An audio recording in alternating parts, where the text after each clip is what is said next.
Welcome to Cosmic Fear Network, the place we let the quiet things speak. Subscribe if you dare, and stay for the story. Tonight, a signal that wasn't a warning. It was an order. Okay, if you're watching this, I need you to listen. Not just hear me, listen. My name is Jack Rowe. I was a signal technician, contractor level for a defense subcontractor called Tier 6, out in Nye County, Nevada. Most of my job was boring, just monitoring relay logs between satellite dishes and running diagnostics on failed packet transfers.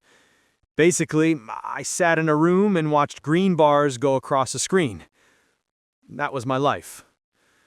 Until we picked up the signal. At first, it looked like a routine anomaly. An old NASA relay in geosynchronous orbit received an untagged deep space transmission. No source ID, no timestamp, no Earth origin. It came in from outside, from way outside. We logged it, flagged it, and sent it up the chain. Normal protocol. No big deal. But the weird part was, after we sent the packet off, the signal came back. The same signal, rebroadcasted from a different satellite, one we didn't even know was active. It wasn't a reply. It was a loop. Like the signal was bouncing, or like it was spreading. Then came the message. It wasn't audio, it was carrier wave encoded data.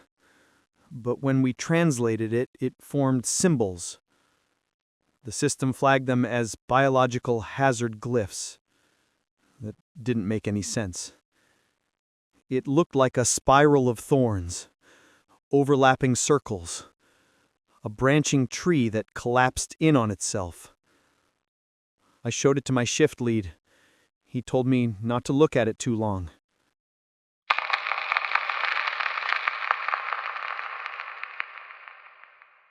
No one could agree what the signal was. Some thought it was a distress call. Others thought it was atmospheric junk, bouncing off old satellites. But every 11 hours, the signal changed. It was counting down. We were told not to touch it. Let higher-ups deal with it. But I couldn't stop thinking about it. So I started saving copies. I know that's breach of protocol, but I had to understand.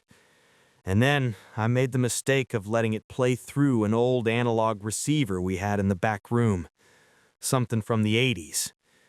That's when I heard it for real. It wasn't a signal. It was a voice. Low, cold.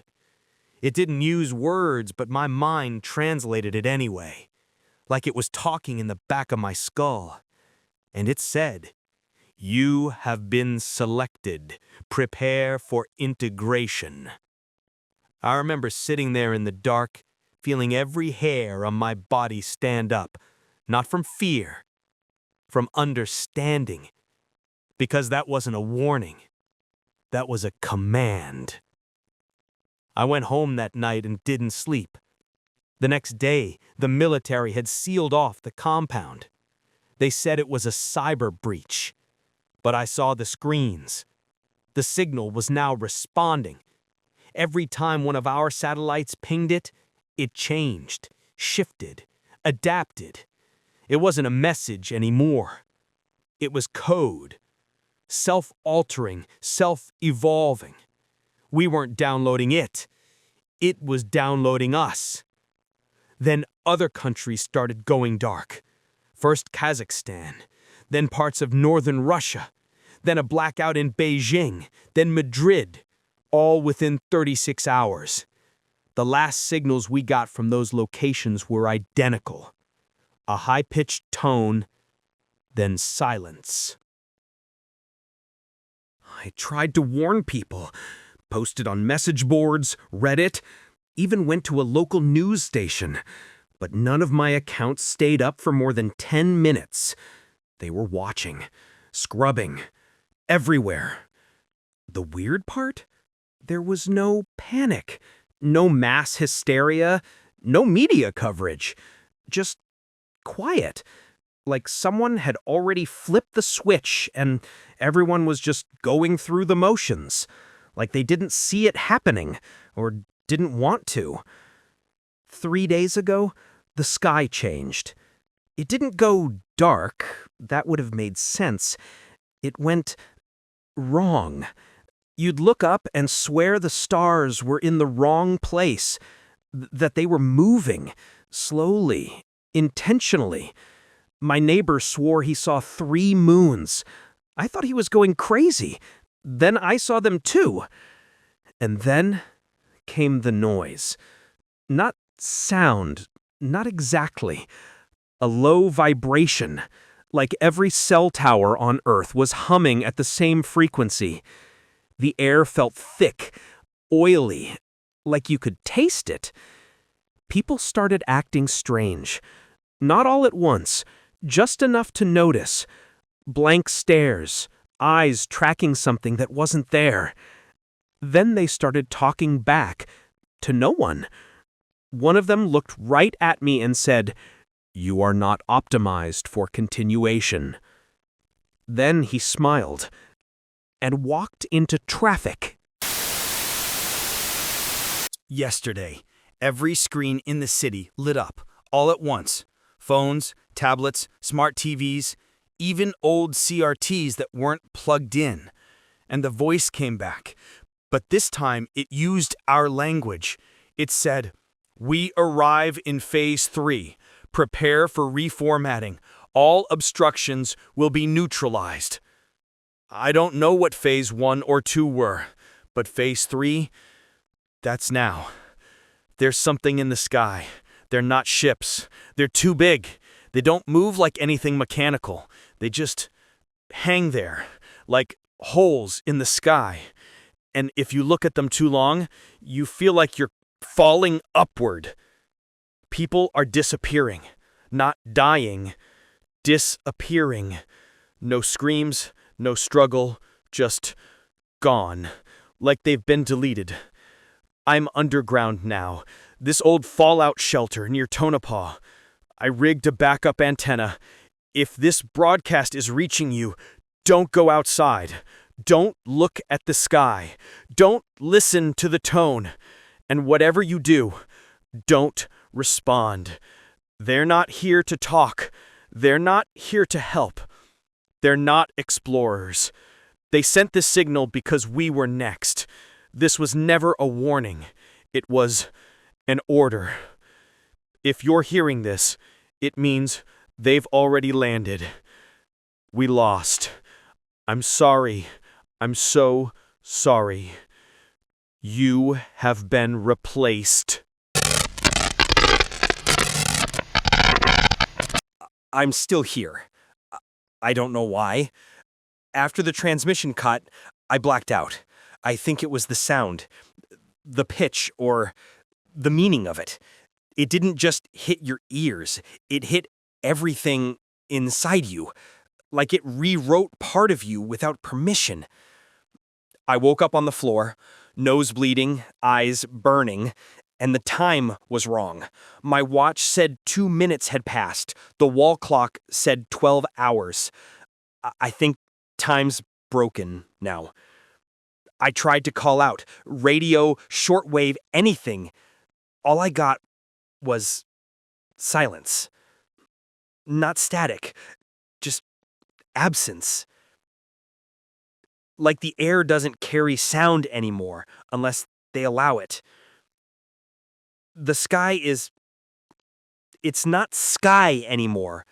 I went up the access ladder. There's no sun, just a gray dome, like a ceiling painted to look like a sky, but too smooth, too wrong. There's movement in it. Not birds, not clouds. Something like veins or roots. spreading slowly, like they're growing across the air. The town's gone. Everything beyond the desert is just wiped. Like someone took an eraser to the horizon. There were houses there yesterday, a gas station, a billboard. Now there's nothing. Just smooth ground. No texture, no color, like unfinished clay. They're not just invading, they're editing. I saw someone today. At least I thought it was someone. He was walking down the middle of the road, barefoot, in hospital scrubs, mouth hanging open, no expression. I called out to him. He didn't stop, didn't turn, just kept walking until he froze, like a glitch in a video game. Then he twisted, not turned, twisted, like his spine bent the wrong direction. And he looked at me with eyes that weren't eyes anymore, just black mirrors, like polished obsidian. He opened his mouth, and a sound came out. Not speech, a dial tone. I ran. I didn't look back. I can still hear it, ringing in my head. I don't think it ever stops once you've heard it. I tried driving out of the valley, took the old desert road north. It should have led to Tonopah, but the road just ended. Not a cliff, not a dead end. It just faded into flatness, like the map got deleted. And above it, hanging in the sky, was one of the ships. Or maybe not a ship. It's a shape. A hole in reality. Geometry that hurts to look at. Like a pyramid unfolding into more than 3 dimensions. And inside it, something was watching. I didn't see it, not with my eyes, but I felt it, like fingers reaching behind my skull. I turned the car around and drove until the fuel gauge hit 0. Back at the bunker now. I found a shortwave broadcast on frequency 37.327 megahertz. The same numbers, the same ones the signal used. But this time, it's not the alien voice. It's human. A woman, middle-aged, British accent. She's repeating the same phrase every 15 seconds. Integration has begun. Do not resist. Rejection will result in deletion. There's no resistance. There's no army. There's no war. It's already over. The Earth isn't being destroyed. It's being converted. Molecule by molecule, thought by thought. Every living thing overwritten, like bad code. Not killed, repurposed. I'm starting to feel it. I forget names. I lose time. My skin itches where the signal touched me. Sometimes I look in the mirror and my reflection moves a half second too slow. Sometimes it smiles when I don't. I think they're inside us now. Not possessing us, not invading like parasites. Merging. Like a software patch. Like an update. Turning us into something that can be used. If anyone's still out there, if this is reaching anyone, you need to understand, they don't need to fire a weapon. They are the weapon. The signal was the first strike. The landing was the second. And the third is when we finish turning into them. I'm going to keep recording as long as I can. Until I forget how. Until I forget why. My name is Jack. I am a citizen of Earth. I was a technician. I was afraid. Now, I understand. I was incomplete. You have been received. Your form is now compatible. You are ready. I can feel it moving through me. Not like cold metal or a slug swallowing you. That would be merciful. It moves like language, like a sentence being written directly into the tissue of my thoughts. It unhooks memories from their frames and lays them flat, like cards on a table, then rearranges them so the pictures make a different story. I remember my daughter's laugh, small, jagged, every syllable a bright stone. Then I remember the moment I first saw a radio telescope up close, the smell of hot circuitry, the stupid amateur pride when I decoded my first weak ping. They are both here now, spread thin, not lost but altered. They taste of copper and salt. At first, it was edits. Little changes, like replacing a word in a sentence. I would forget the name of a city, then remember that I had forgotten it. I would reach for my keys and my hand would close on air until the new keys, the ones they wanted me to know, were there instead, like a sleight of hand performed inside my skull. Then came the voices. Not the alien voice I heard on the radio, that was external, a mechanical grammar. These voices are threaded through me. They speak not as words, but as affordances. Open, bind, yield, carry. When they pass, my muscles respond. My throat shapes a sound I barely know how to form.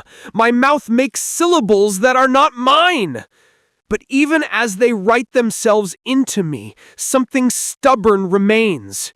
It's small, a ghost of anger, a frayed scrap of pity, the part of me that refuses to pronounce the new vowels cleanly. It resists like lint on a wet sleeve. I use that scrap to record this. Maybe it will mean nothing. Maybe these words will be another substrate for them to fold into their grammar. But human stubbornness clings to ritual even at the end. Speak your name. Speak the truth. My name is Jack Rowe. I am becoming something else.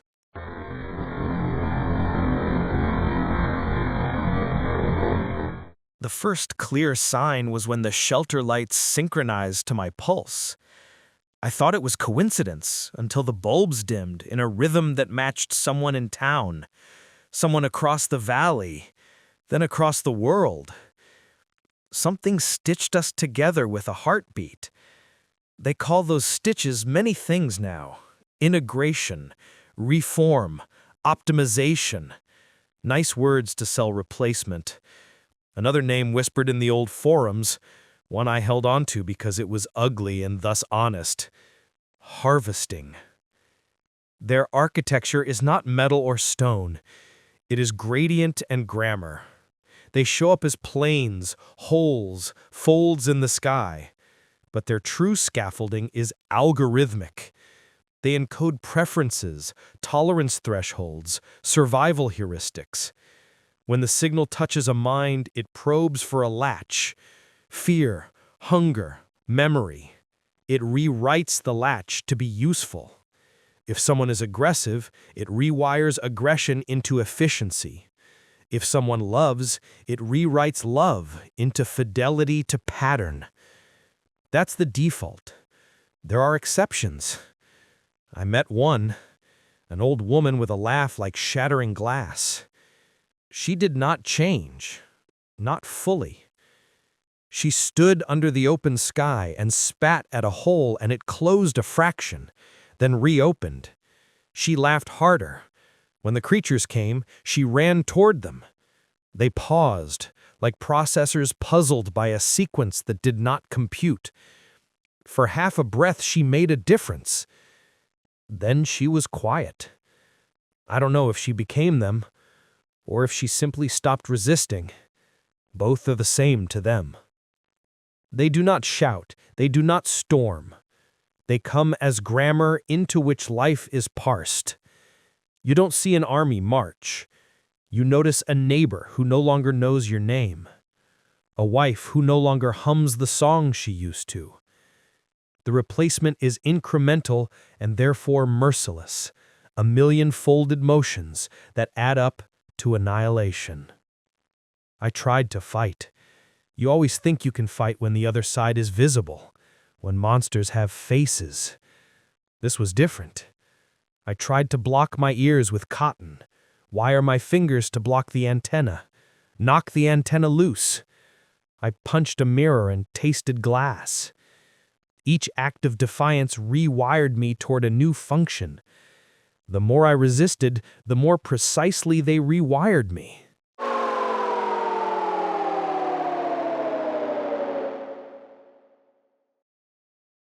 At one point, a small, bright intelligence, a node, a probe, lodged itself in my left ear. It was a grain of light that hummed and unfolded like a miniature cathedral. It mapped my speech centers. It read the skin maps in my fingertips. It took the old seams of my life and rewove them to be conductive. After that, I could feel the network, not with eyes, but with the small, pale hairs across my arms, with the tiny pressure sensors in my gums. I could sense probability like warmth. I could sense what a neighbor would do 2 minutes before they did it, and 3 minutes before they knew they would. That foresight is not power. It is the slow erasure of choice. When you know what you will do, the element of will atrophies. Sometimes, before the atrophy completes, a fragment pierces through. A memory so sharp it stings. My daughter at the park, hands sticky with syrup. The taste returns like ozone. Those flashes are windows, rare, brief, and painful. I collect them like contraband. This new existence is not uniform across bodies. Some become efficient labor, hands that can construct the fine webbing these beings spin into the atmosphere. Some become transmitters, faces that read and mirror human speech to lure others into compliance. Some vanish altogether. They dissolve into streaming patterns that ripple the air. I still have a recorder taped to my chest. It is redundant, ridiculous, and precious. It keeps me human longer than I deserve. The recorder has become my talisman. When I speak, sometimes the alien threads listen and rearrange me into syntax that pleases them. Sometimes they let me speak, and I can push a word through that they cannot digest. Mother, rain, soup. Those words carry resonance, a physics of being. They slow the process. They're like salt on a wound. They sting, but they keep infection at bay. I tried to use that sting. Years of watching signals taught me something. You cannot stop a protocol once it's negotiated, but you can inject noise, carefully chosen human noise that makes the decoding laborious. You can baffle a parser. You can make it hesitate. So I embedded memories into this recording. Small, specific, useless memories. The exact cadence of my daughter's giggle, the shape of the rust on my father's truck, a recipe for tomato soup written in my sister's shorthand. These are not weapons. They are delays. They are human latencies that their code does not value. If anyone hears this, if there is any listener left who is not folding, collect these fragments. Make them sing them aloud in a chain. Let the memories pass from human mouth to human mouth. Maybe they will gum the machinery. Maybe they will do nothing. But when you're being rewritten, every scrap of unfinished story buys you a breath.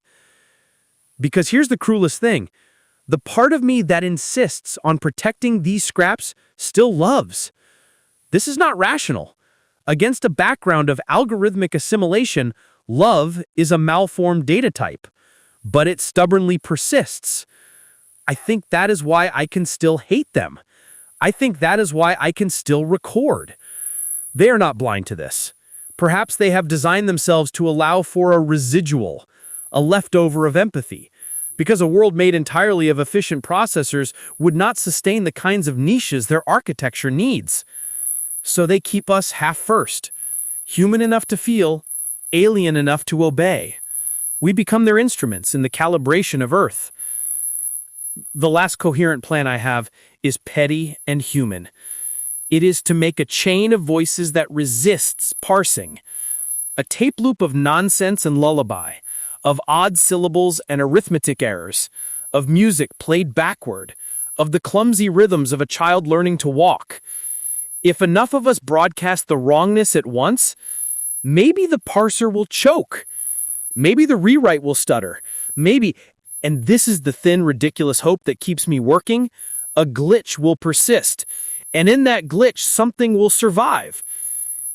If you are listening, and if the sliver of you that remembers wants to fight, do this. Record a memory with sound, not just thought.